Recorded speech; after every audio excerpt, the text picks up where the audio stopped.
एक प्रश्न ये है कि अधिकांशतः हम अपनी भौतिक उपलब्धि का कारण अपने आप को मानते हैं और उसका श्रेय हम अक्सर स्वयं को देते हैं।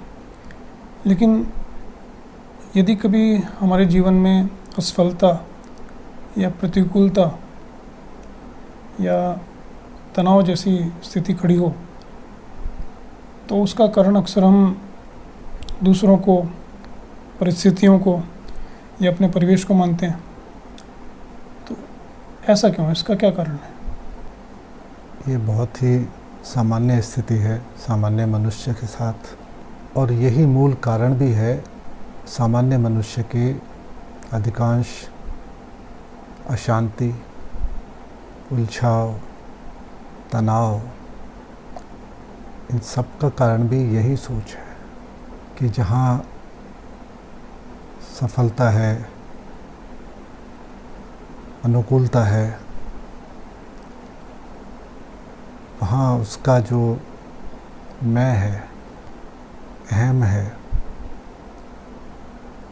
वो प्रभावशाली रहता है और वो स्वयं को उस उपलब्धि का कारण मानता है।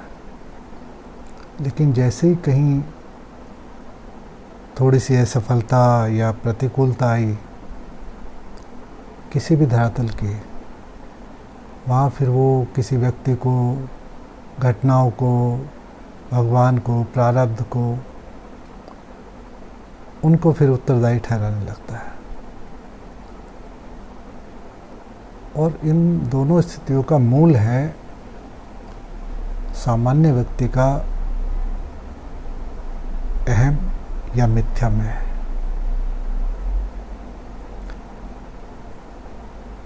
और सामान्य व्यक्ति और व्यक्तित्व को यदि हम देखें तो उसका सारा जीवन, सारा व्यवहार इस मिथ्या मैं के चारों ओर तरफ ही घूमता है और इससे ही परिचालित होता है। और सामान्य स्थिति में सामान्य मनुष्य के दुख, अशांति, तनाव, अवसाद, इन सब का कारण मूल रूप से उसका ये मिथ्या मैं ही है। तो जब ये असफलता या प्रतिकूलता आई तो क्या उसका कारण भी हम स्वयं ही होते हैं? दूसरा कोई कारण नहीं है उसका? अब देखो, यहाँ दो स्थितियाँ हैं, दो दृष्टियाँ हैं। जो व्यक्ति हर सफलता के लिए स्वयं को जिम्मेदार मान रहा है, तो असफलता के लिए कौन जिम्मेदार है? तो ये जब तक मैं है, व्यक्ति मैं से जुड़ा है,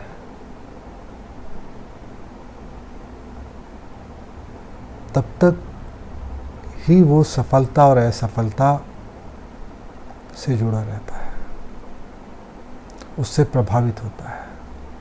गहरी बात है। और जैसे ही इस मैं से पीछे व्यक्ति, जीव हटता है, तो वहाँ फिर सारा खेल बदल जाता है। फिर वहाँ ये सफलता असफलता के प्रति वो दृष्टि नहीं होती, ना ही उनका वो महत्व होता है। और इस मैं से पीछे हट के फिर जहाँ सफलता और असफलता से मुक्त हुए, फिर इनसे होने वाले सुख, दुख, तनाव, इन सब से भी व्यक्ति परे हो जाता है। तो जैसा आपने कहा कि मैं से पीछे हटना, तो क्या उस स्थिति में व्यक्ति उतनी गहराई के साथ, उतनी ईमानदारी के साथ अपना कार्य नहीं कर पाता या उसमें कुछ फ़र्क आ जाता है? बल्कि इसका विपरीत होता है। जितना व्यक्ति इस मैं से मुक्त होकर अपने उस स्वयं से, अपने केंद्र से जुड़ता है, उतना ही वो अधिक ऊर्जावान, अधिक क्षमतावान होता है और होता जाता है। तो तात्पर्य ये कि हम सफलता असफलता से प्रभावित भी नहीं हो रहे और हम अपने कार्य क्षमता में, ईमानदारी में भी पूर्ण निष्ठावान है, मतलब पहले से ही बेहतर स्थिति में। बिल्कुल ऐसा ही है और ऐसा होता है। इस मैं से पीछे जब व्यक्ति, जीव अपने उस केंद्र से, चैत्य सत्ता से जुड़ता है, तो फिर वो जो भी करता है उसमें पूरी सच्चाई के साथ, समग्रता के साथ, ऊर्जा के साथ, वहाँ जो होता है ऊर्जा के साथ भी होता है, समग्रता के साथ भी होता है और एक सुंदरता और एक आनंद के साथ भी होता है। तो वहाँ हमारी पूर्ण निष्ठा अपने कार्य को करने में है, उससे जुड़े हुए परिणाम से नहीं है हमारा दृष्टि। बस ये महत्वपूर्ण एक अंतर है कि मैं से जुड़ा हुआ व्यक्ति जो भी करता है वहाँ केंद्र में उसका अपना मैं कर्ता भाव रहता है।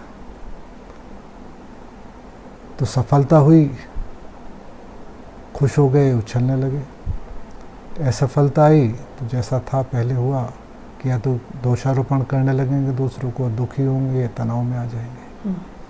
लेकिन इसके विपरीत जब मैं के पीछे अपनी सत्ता से व्यक्ति जुड़ता है, तो केंद्र से जुड़ के जो करता है, तो वहाँ सिर्फ वो करना ही महत्वपूर्ण होता है, क्योंकि वहाँ करता है ही नहीं। तो इसलिए सफलता, असफलता, प्रसिद्धि, अप्रसिद्धि, ये सब वहाँ मायने रखते ही नहीं। और जो भी व्यक्ति करता है पूर्ण ईमानदारी, पूर्ण निष्ठा के साथ करता है। बिल्कुल पूरी निष्ठा के साथ, पूरी क्षमता के साथ, पूरी ऊर्जा के साथ, पूरी समग्रता के साथ करता है। और इसी स्थिति को गीता में आया है कि सिद्धि असिद्धि समो भूत्वा समत्वम योग उच्यते, कि वहाँ सिद्धि असिद्धि मायने रखते वो समान रहते हैं, और सिद्धि असिद्धि समो भूत्वा वहाँ समान होते हैं। समत्वम, तो ये जो समत्व भाव है, बस यही योग है। और ये कब आता है? उस मैं से पीछे हटके जो हमारी चैत्य सत्ता है, केंद्र है, वहाँ से जुड़ के। बहुत सुंदर। कई बार ऐसा होता है कि हमारी भौतिक उपलब्धि में तो कोई कमी नहीं आती, पद, पैसा और सफलता हमें मिल रहे होते हैं, लेकिन यह सब होने के बाद भी बहुत बार कई बार व्यक्ति एक अभाव का, एक तनाव का या उलझाव सा महसूस करता है। ऐसा भी हो सकता है कि कई बार व्यक्ति बात करते हुए कुछ लोगों से झुंझला जाता है या अपने मन के अंदर पूर्ण रूप से एक शांति का अनुभव नहीं कर पा रहा, बावजूद इसके कि पद भी है, पैसा भी है, सांसारिक सफलता भी है। तो इसका क्या कारण होता है? ये जो सारी चीज़ें कहीं ये होती हैं और होंगी ही, और उसका कारण भी वही है जो अभी पहले बात हुई थी जिस संदर्भ में। क्योंकि यहाँ भी जो सारी हम देख रहे हैं, पद, पैसा, प्रतिष्ठा, सब कुछ बाहरी रूप से दिखाई दे रहा है। अंदर इसका अनुभव करता या इसका उपभोक्ता है कौन? वो मैं। और जितना पद, पैसा, प्रतिष्ठा बढ़ता चला जाता है, उतना ही ये मैं और अहम रूपी गुब्बारा फूलता चला जाता है। और ये अहम और मैं का गुब्बारा जितना फूलता है, उतना ही उस जीव की, व्यक्ति की चित्त शक्ति अपने केंद्र से दूर होती चली जाती है। और जितना केंद्र से दूर होती जाएगी वो चित्त शक्ति, उतना ही उसका अभाव बढ़ता चला जाएगा। ये बहुत गहरा रहस्य और प्रश्न है ये, कि सामान्यतः ये देखा जाता है संसार में कि व्यक्ति के पास पद है, पैसा है, प्रतिष्ठा है, सब कुछ है, लेकिन फिर भी अंदर एक संतोष, संतोष और शांति नहीं है। क्यों? इस संसार का हर सामान्य व्यक्ति सब कुछ होते हुए भी एक अभाव का अनुभव क्यों करता है? और इस बात को यदि कोई समझ गया, इस कारण को यदि कोई समझ गया कि अभाव क्या है, क्यों है, बस वहीं से फिर यात्रा दूसरी शुरू हो जाती है, फिर वो अंतर यात्रा शुरू हो जाती है। क्योंकि अब ये देखो, संसार में हर व्यक्ति, हर सामान्य व्यक्ति पद, पैसे, प्रतिष्ठा के पीछे दौड़ रहा है। क्यों? कारण यही है कि अंदर वो एक अभाव अपने अनुभव कर रहा है, और उस अभाव का ना तो उसे पता कि अभाव क्या है, क्यों है और कैसे भरा जा सकता है। तो बाहरी जो भी चीज़ें उपलब्ध हैं उसे लगता है पद से यह अभाव दूर हो जाएगा, पैसे से दूर हो जाएगा, प्रतिष्ठा से दूर हो जाएगा। तो इन चीज़ों से ही वो उस अभाव को भरना चाहता है, लेकिन होता इसके उल्टा है। जितनी ये चीज़ें बढ़ती जाती हैं उतना ही उसका अभाव भी गहराता जाता है, क्योंकि उतना ही वो अपने केंद्र से, उस ऊर्जा स्रोत से, उस शांति आनंद के स्रोत से दूर होता चला जाता है। सर, यहाँ एक प्रश्न और है कि भौतिक उपलब्धि, कुछ व्यक्ति के अंदर गहरा सद्विचार है कि जो भी भौतिक उपलब्धि, जो भी लक्ष्य है उनका, वो उन्हें अपने सत्कर्म से ही प्राप्त करनी है। उसके लिए वो कोई गलत मार्ग का चुनाव नहीं करते। लेकिन कई बार स्थिति ये भी होती है कि भौतिक उपलब्धि के लिए व्यक्ति कुछ भी करने को तैयार है, चाहे उसमें दूसरे की हानि हो, चाहे सही हो, चाहे गलत हो। तो क्या इन दोनों प्रकार के व्यक्तियों में कोई भेद है? इन दोनों प्रकार की सोच में कोई भेद है? हाँ, तो भेद तो बहुत गहरा है। अब जैसा तुमने कहा कि कोई सद्विचार के साथ, सद्वृत्ति के साथ कर रहा, तो यही भेद है। एक तरफ सद है, एक तरफ असद है। दूसरा जो सब कुछ कैसे भी किसी भी साधन से पद, पैसा, प्रतिष्ठा पाना चाहता है, तो वहाँ असद व्यवहार है, असद सोच है। और दूसरी तरफ अगर कोई सद्विचार से, सद्भाव से, ईमानदारी से कर रहा है, तो यहाँ सत्य और असत्य, सद और असद का भेद है। तो जहाँ असद है वहाँ कभी भी सुख, शांति, आनंद संभव ही नहीं है। तो जो व्यक्ति सद्विचार में, कहीं ना कहीं वो अंतर से भी जुड़ा है, चाहे संस्कारवश, चाहे निश्चित रूप से। अगर कहीं भी किसी व्यक्ति के व्यवहार में सदाचरण है, तो वो चाहे संस्कार के कारण हो या उसके कहीं अपने विवेक के कारण हो, वहाँ चैत्य प्रकाश तो है आंतरिक। बिना उसके सदाचरण आ ही नहीं सकता, सद्विचार आ ही नहीं सकते, संभव ही नहीं है। और ऐसा व्यक्ति का व्यवहार भी सरल और विनम्र होगा। बिल्कुल।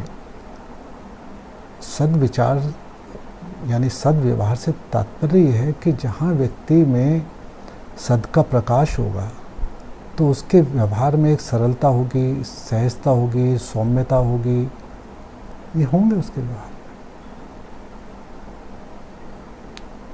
तो एक छोटा सा प्रश्न और कि ये मैं से पीछे हटने के लिए या अंतर से जुड़ने के लिए प्रारंभ में व्यक्ति को करना क्या है? अब यहाँ सामान्य धरातल पे तो सामान्य ढंग से किसी से पूछोगे तो सबके लिए वो एक ही चीज़ बता सकता है कि ध्यान करो, पूजा करो, मंत्र जाप करो, ये करो, प्राणायाम, योग, है ना, योग करो। लेकिन सद्मार्गदर्शक है तो वहाँ क्योंकि हर जीव की अपनी मन की स्थिति, चेतना की स्थिति और संस्कार अलग है हर जीव के, तो वहाँ सद्मार्गदर्शन ये होता है कि उस व्यक्ति की मन स्थिति, उसकी चेतना की स्थिति और उसके संस्कार देख के उसको फिर उपाय बताया जाता है, तब वो ज़्यादा प्रभावी होता है। सामान्य रूप से सबके लिए बताया जा सकता है, लाभ वो भी करेगा, लेकिन उसका प्रभाव उतना शीघ्र नहीं होगा, उतना अधिक नहीं होगा। तो सामान्य स्थिति में तो यही कि भी प्रार्थना है, स्मरण है, मंत्र जाप है, योग के साधन हैं, योग की क्रियाएं हैं, है ना। तो तात्पर्य है कि किसी भी रूप में हम योग से जुड़ें, कितनी भी मात्रा में, तो कहीं ना कहीं वो हमारे लिए शुभकारी और कल्याणकारी अवश्य होगा। निश्चित ही योग से हम किसी भी रूप में जुड़ेंगे, चाहे हम आसन के रूप में जुड़ें, प्राणायाम के रूप में जुड़ें, ध्यान के रूप में जुड़ें, अगर इन सबको साथ लेके चलेंगे तो वो अधिक प्रभावी होता है।